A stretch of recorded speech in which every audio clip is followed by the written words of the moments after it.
नमस्कार, मैं सुलोक कुमार शर्मा और छत्रपति में आज हम सबका स्वागत करता हूँ। आज हम लोग क्या पढ़ेंगे? आईसीएसई का जो चैप्टर नंबर 13 है उसी को पढ़ेंगे। ICSE chapter 13 class 8 section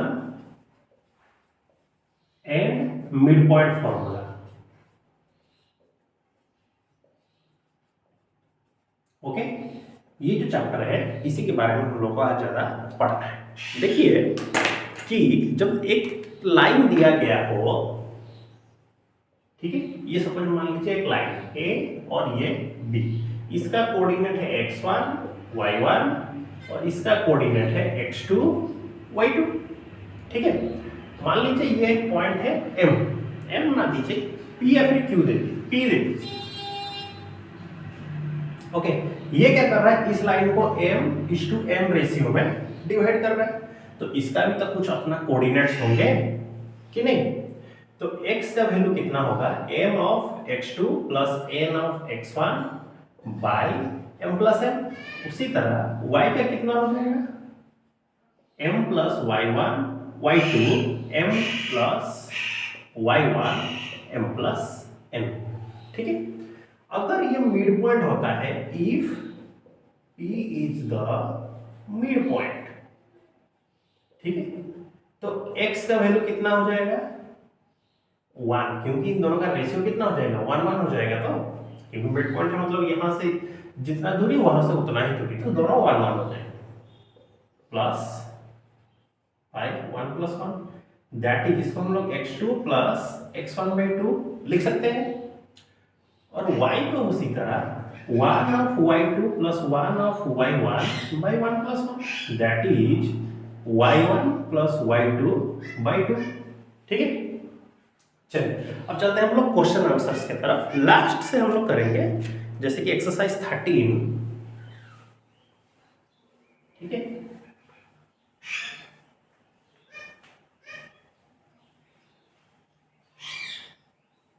last से हम लोग इसको करेंगे, ठीक है। देखिए 27 दिया ये है कि ABC are the vertices of a triangle whose centroid is origin, calculate the value of A, ठीक है। ABC इस तरह का कोई एक ट्रायंगल है ABC, इसका जो सेंट्रोइड है वो कौन है? ओरिजिन है, मतलब G का कोऑर्डिनेट है 0 और 0, ओके। सेंट्रोइड बोला है, सेंट्रोइड उसी को बोलते हैं मीडियन, जब ट्रायंगल के एक दूसरे को क्रॉस करते हैं उसको हम लोग सेंट्रोइड बोलते हैं। कोई भी ट्रायंगल का जो मीडियन होता है वो एक दूसरे को जब क्रॉस करता है तो उसको हम लोग सेंट्रोइड बोलते हैं। मीडियन मतलब वर्टेक्स से जो लाइन ड्रॉ करे और सामने वाले साइड को जो इक्वली डिवाइड करे उसको हम लोग मीडियन बोलते हैं। सपोज मान लीजिए ये D, तो A का वैल्यू दे दिया 6y, मतलब कोऑर्डिनेट्स। B का कोऑर्डिनेट्स दे दिया -4 4 और C का कोऑर्डिनेट्स दे दिया x एंड -y, ठीक है। What is a centroid? Calculate the value of xy। बोला ये xy का वैल्यू आप कैलकुलेट करके बताइए। देखिए सेंट्रोइड का फॉर्मूला ये है, सेंट्रोइड का भी तो कोई एक कोऑर्डिनेट हुआ होगा। अगर ये x और y हो जाता है, मान लीजिए ये x1 y1 x2 y2 x3 y3, ये सपोज मान लीजिए x4 y4, ठीक है, x4 y4, इसका वैल्यू कितना दे दिया? 0 और 0 दिया, ठीक है, दैट इज 0 और 0 ये दे दिया। तो x4 का वैल्यू निकलता कैसे है? x1 plus x2 plus x3 divided by 3, इसका वैल्यू 0 ऑलरेडी बोला है, ओरिजिन है, तो 6 plus -4 plus of x by 3, ये इधर आएगा तो 0, तो 6 - 4 plus x that is 0, 2 plus x, तो सिर्फ x का वैल्यू कितना हो गया? 0 - 2 दैट इज -2। अब उसी तरह दूसरे में चलते हैं, y4, ठीक है, x4 नहीं y4, तो y1 plus y2 plus y3/3, तो y4 हो गया 0, y1 का वैल्यू कितना है? y है plus 4 plus of -1 divide by 3, इसको क्रॉस मल्टीप्लाई करेंगे तो 0, तो y प्लस 4 माइनस 1, तो सिर्फ y का वैल्यू कितना हो गया, ये 3 इधर आएगा तो -3, तो x का वैल्यू आपका कितना निकला -2 और y का -3। ठीक है, ये हो गया आंसर। अब चलते हैं हम लोग नेक्स्ट 28 वाला भी वही बोला है कि a और b का वैल्यू कितना होगा कैलकुलेट करके दिखाओ, सेम इसी तरह है।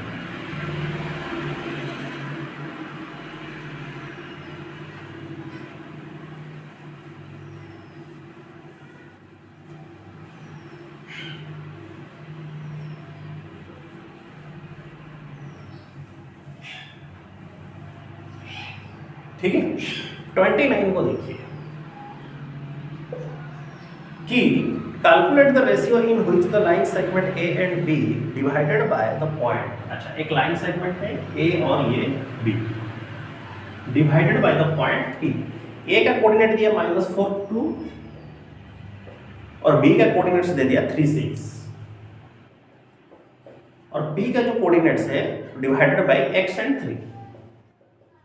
तो क्वेश्चन नंबर आई में बोला x का वैल्यू कितना होगा ये कैलकुलेट करो, और दूसरा ये बोल दिया कि लेंथ ऑफ एपी का जो लेंथ होगा ये कितना होगा ये भी कैलकुलेट करके बताओ। रेशियो अभी तक पता नहीं है, कैलकुलेट द रेशियो को भी कैलकुलेट करना है। m/n कितना होगा ये भी कैलकुलेट करके बताओ।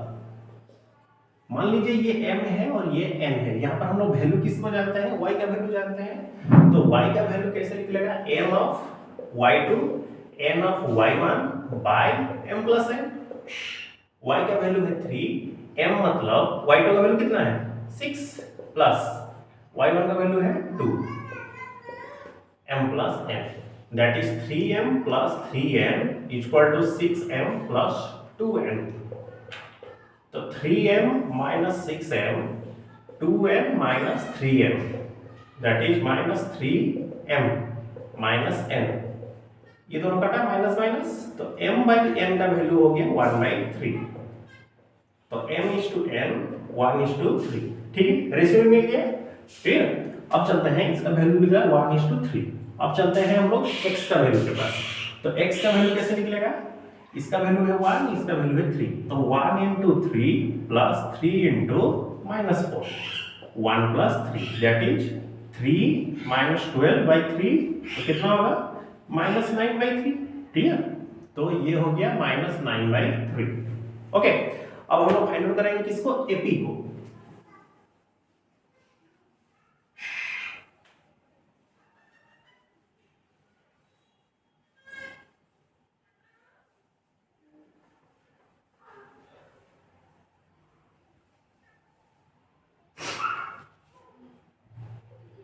ठीक है, ए का वैल्यू कितना दिया था -4 2। ओके, अब एपी का लेंथ फाइंड आउट करेंगे। एपी का लेंथ कितना हो जाएगा, AP equal to root of रॉ, इससे इसको माइनस करना है, x - 4 और x का वैल्यू है -9/3 माइनस माइनस प्लस 4 का स्क्वायर प्लस 3 - 2 का स्क्वायर, तो ये कितना हो गया एलसीएम 3 -9 प्लस 12 का होल स्क्वायर दैट इज 1 का स्क्वायर, तो ये कितना होगा 12 में से -9 प्लस 9/3 है, तो माइनस ऑफ -4, एक सेकेंड रुकिए, x माइनस माइनस प्लस 4 हो गया। ठीक है, 12 -9 प्लस 12 कितना होगा 3 होगा का स्क्वायर प्लस 1 का स्क्वायर, तो दिस इज 1 का स्क्वायर प्लस 1 का स्क्वायर का रूट ऑफ दैट इज √2। थोड़ा गलत लगा है,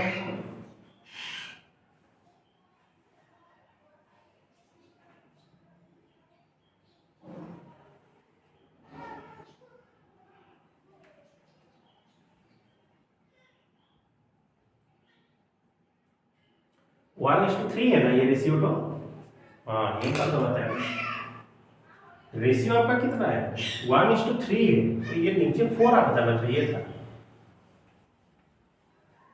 1:2 अप्लाई किया इसीलिए गलत लगा। तो पहले x का वैल्यू कितना हो जाएगा 3 plus of 3 - -4 by 1 + 3 that is 3 - 12/4 -9/4, तो दिस इज -9/4। अब हमको क्या चाहिए, एपी का लेंथ चाहिए ना। देखिए एपी का लेंथ चाहिए, मतलब एपी रूट ओवर ले लीजिए इसको, x माइनस दिस को -9/4 प्लस 4 का स्क्वायर प्लस 3 माइनस 2 का स्क्वायर। तो ये कितना हो गया, 4 - 9 प्लस 16 का स्क्वायर प्लस 1 का स्क्वायर। तो 16 - 9 कितना होगा, 6 ये 7/4 का स्क्वायर प्लस 1 का स्क्वायर। तो ये हो गया 49/16 प्लस 1 रूट ओवर 49 प्लस 16/16। तो 9 प्लस 6 कितना हुआ, 5, ये भी 6/16 का रूट ओवर। तो रूट ओवर ऑफ 65/4 यूनिट की नहीं, क्या हुआ ये एपी का length, root over of 65/4 unit. Clear. तो इसी के साथ ही हम लोग क्या किए, एक्सरसाइज 13 को हम लोग खत्म कर दिए। तो आप लोग का ड्यूटी ये है कि होमवर्क ये है कि एक्सरसाइज जो 13 है इसको आपको कंप्लीट करना है। क्लियर, कंप्लीट मतलब ऑल। ठीक है, तो मिलते हैं हम लोग अगले क्लास में, तब तक के लिए सी यू नेक्स्ट। जय हिंद। अपना पढ़ाई करते रहिए और एग्जाम्स की तैयारी करते रहिए। नमस्कार।